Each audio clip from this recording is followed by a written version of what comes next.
Hi everyone, this is April 12th, 2026. I've been posting these videos as part of my recovery from the trauma of watching my little brother, Paul Kieran, 64, with Down syndrome, be locked up by the British Columbia New Democratic Party government, David Eby as leader, Nikki Sharma as Attorney General.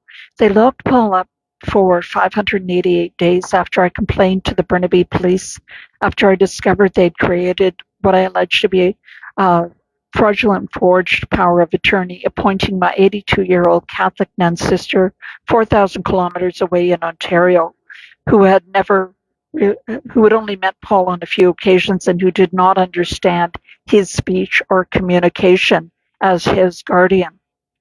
So they locked Paul away, and then tomorrow, April 13th, will be the second anniversary of Paul having a stroke while he was in custody, and I wasn't advised of that for 2 days.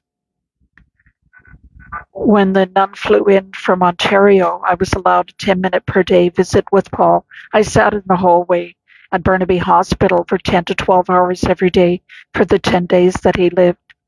On April 21st, out of the blue, I received a phone call from the Burnaby RCMP saying that they had been ordered by their Ottawa Oversight Agency to reopen the investigation into the fraudulent and forged power of attorney. I went to court and asked the judge who had conduct of the case to put Paul in the care of the minister responsible for his care, to suspend the nun's guardianship of Paul pending the investigation by the RCMP. That didn't happen. We didn't get on. And within hours of my sister finding out that the Burnaby RCMP police had contacted me, Paul was dead. I believe that she ordered his physician at Burnaby Hospital, Dr. Michael Baker, to kill Paul. I could see that they had removed his ventilator. His oxygen mask had been removed. And he had been struggling to recover from the stroke. Paul loved life so much. He squeezed my hand when I said my name. He grabbed a book. He sat up and grabbed a book from my hand, turned the pages perfectly, scanned the pictures perfectly. But when the nun found out that I had been contacted by the Burnaby police about the fraudulent and forged power of attorney, Paul was dead within hours. As I said, I believe that she ordered his treating doctor, Dr. Michael Baker, to kill him. His oxygen mask, his ventilator was removed, and he appeared to me to have been sedated to death. His eyes were wide open, and he was still. After Paul died, the nun the nuns had 2 law firms working for her around the clock. I believe the Catholic Church spent approximately $2 million on her legal representation. So she flew in again from Ontario for a 4-day hearing to have me designated permanently a vexatious litigant. So they took away all of Paul's rights and locked him away for 588 days, and then they took away my rights. The judge hearing that case, I explained I had a medical certificate saying I could only appear in court for 2 hours per day because of potentially life-threatening cardiac condition. But the judge, Justice Judith E. Hoffman, went ahead for 2 full days in my absence and designated me a vexatious litigant based on the nun's lawyer's representation. Her lawyer in Ottawa, her Ottawa law firm was Charles Gibson, and her lawyer in Vancouver was the law firm of Borden, Ladner, Gervais, one of the biggest law firms in Canada. Her lawyer was Casey Deanshaw. They designated me, the judge, Judith Hoffman, designated me permanently a vexatious litigant, taking away all of my rights. The normal rights that you have as a Canadian citizen to defend yourself in court were taken from me. I believe they wanted to prevent me from bringing a wrongful death claim for the fact that my sister had ordered that Paul be killed. I know how she thinks, and she thought that if Paul was dead, the Burnaby police would drop the investigation into the fraudulent forged power of attorney. And she was right, because they never contacted me. They never looked at my documents or the evidence that I had that the document that suspended Paul's rights was a fraud and a forgery.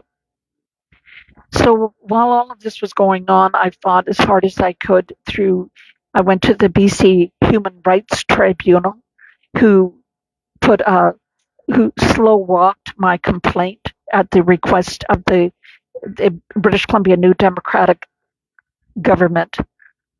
And they only contacted me after Paul was dead and asked me if I wanted to proceed. This is the same Human Rights Tribunal that assessed a $750,000 fine against an elderly Chilliwack school trustee who had expressed the view that there were only two genders. I also went to the Supreme Court of Canada. I applied for leave to appeal to the Supreme Court of Canada twice, and I was never granted leave to appeal. So while all this was going on, after I was designated a vexatious litigant,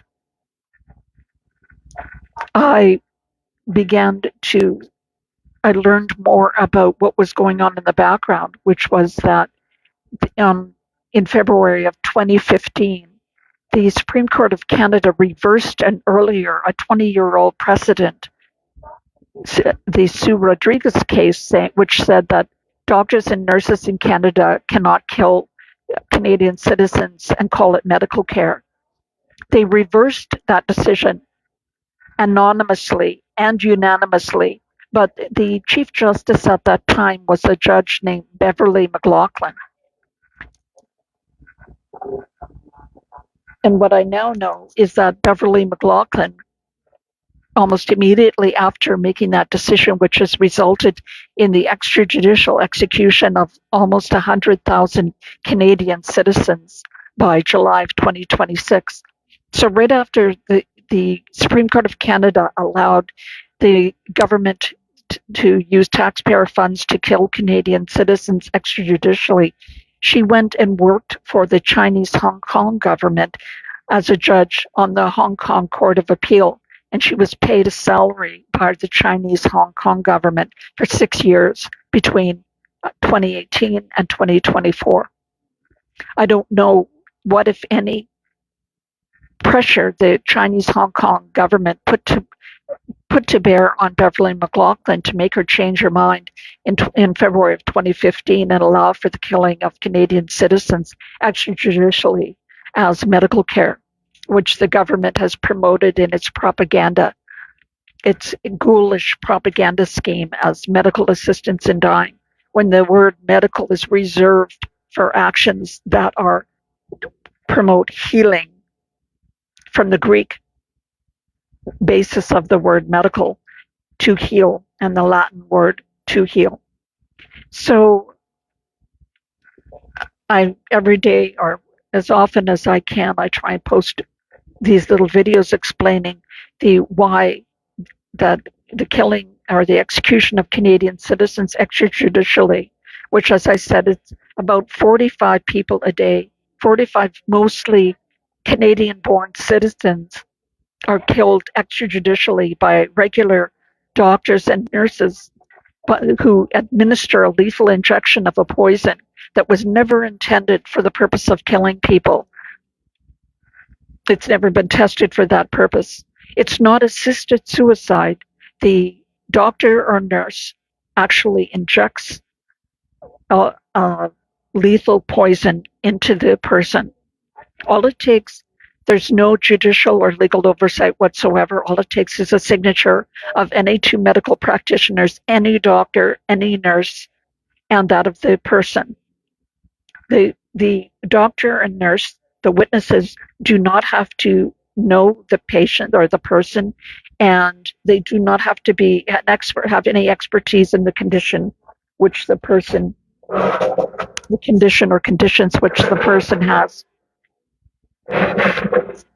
So my hobby is military history, and I've read as much as I can about the history behind World War II, in particular Winston Churchill's book, The Gathering Storm. And it's when Adolf Hitler was elected in 1933, the first thing that he did was he started killing all of the residents of sanatoriums and hospitals, and he called it, um, or he called them, these people who were elderly or disabled, people like my brother who had Down syndrome, he called them useless mouths. And actually, at that time, the person who became the president of France and who fought Hitler from the start, Charles de Gaulle, had a little girl whose name was Anne, who had Down syndrome, and he treated her like a princess. But in any event, what Hitler did before World War II even started in September of 1939 is he killed 350,000 innocent, vulnerable people extrajudicially, and, and by gassing them.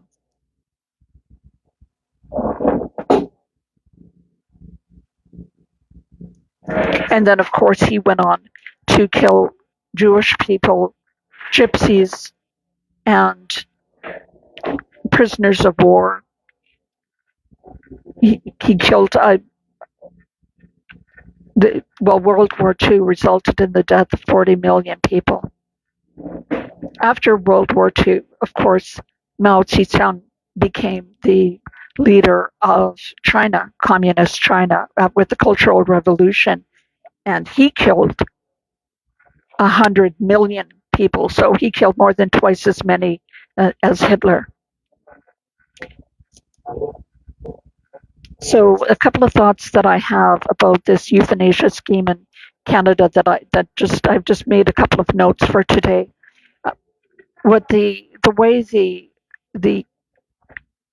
the organization that promoted this change of law in February of 2015, they promoted the killing of a woman named Kay Carter. So the case was called Canada versus Carter. And the nonprofit organization that promoted it was called Death with Dignity. And Kay Carter, by the time the Supreme Court of Canada made their decision reversing themselves, Kay Carter was already dead. She had been long dead. She wasn't dying of a terminal disease. She had what's called spinal stenosis, but she had gone to Switzerland and a Swiss doctor had killed her. So the case was actually moot when the Supreme Court of Canada made their decision in February of 2015. But the phrase death with dignity, and this is what people who promote this scheme, this euthanasia scheme in Canada, they say that people should have the right to die with dignity. It's the most pernicious of all of the arguments, because if everyone wants to have dignity and to represent being killed extrajudicially by a doctor or nurse as being the only way to die with dignity, or a way to die with dignity, is reprehensible and misleading.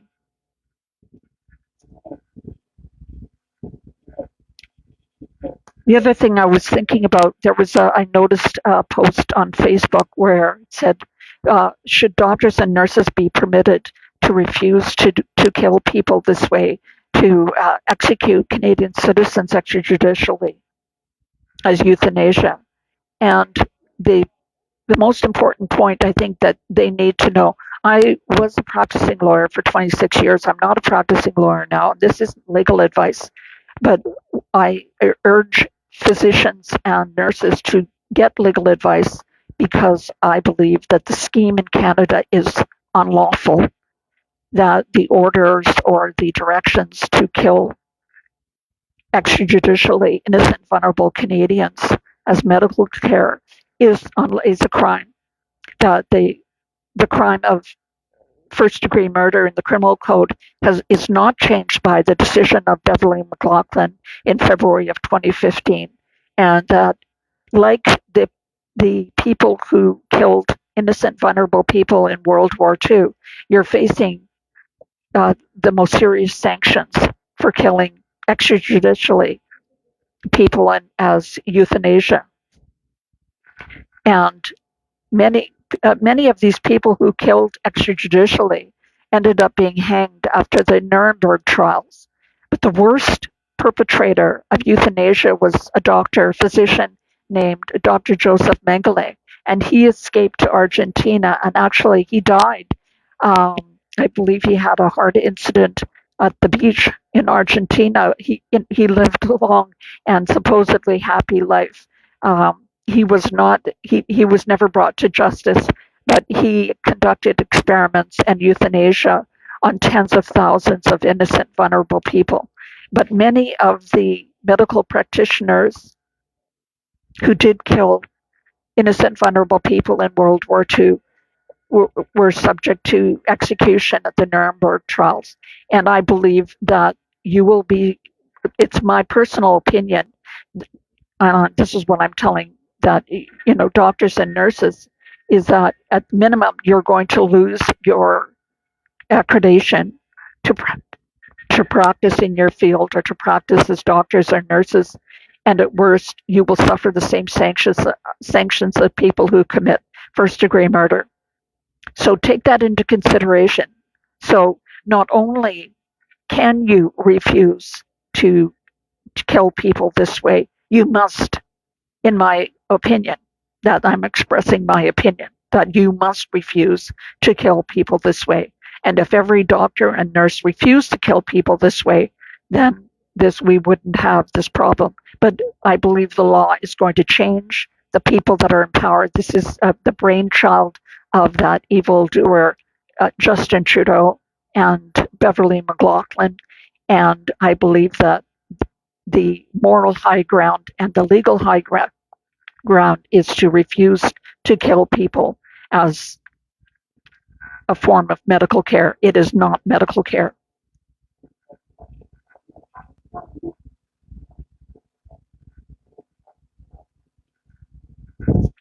The final point that I wanted to make today is that I've come across people who are promoters of this euthanasia scheme of in Canada. And I was trained as a psychologist, and I worked as a psychologist for the government of British Columbia from 1985 to 1988. And my clients or my patients were adults, disabled, multi-disabled people, so people who were mentally handicapped and also had some physical had disability. So they were mentally handicapped and had spina bifida or were blind or were deaf, and it was my job to to treat them or to assess their IQ for the purposes of determining what benefits they were eligible for. But I've talked to people who are promoters of this euthanasia scheme, and when you talk to them, you see the same look in their eyes that you see in Ted Bundy's eyes. It's this, their eyes are, they say the eyes are the windows of the soul. And when these people talk about euthanasia, that what they call medical assistance in dying, and of course, as I said, there is no such thing because the definition of medical is the verb to heal. But when you talk to these people, and there's one female physician that has executed extrajudicially more than 1,000 Canadians this way. You see this black look in their eye, the same look that you see in the eye of any serial killer. And they're not going to give this up without a fight. They they are addicted to killing. They like killing. They like the power that it gives them. They like the way it makes them feel, just like Ted Bundy. It's exactly the same dynamic and the same psychological impairment, lack of empathy, and they like the feeling of power that it gives them. And so they're not going to give it up without a fight. And particularly the government of Canada, they've dressed it up in this medical assistance in dying, where it's like the angel of death flies down and carries off the person. No, it isn't that. They, it is the administration of a lethal poison by a person that is supposed to heal. So watch out for these people. It's not going to be easy. turning this ship of Canada around to stop. Canada used to have the moral high ground. We stopped slavery 72 years before the United States did with the 13th Amendment. And the United States had its worst war in its history, where 850,000 American citizens were killed in the Civil War to stop the scourge of slavery. And this euthanasia is actually worse than the scourge of slavery. So it's not going to be easy. These people will not give up without one hell of a fight. So get ready. I love you all. Thank you so much for watching, and take care, everybody.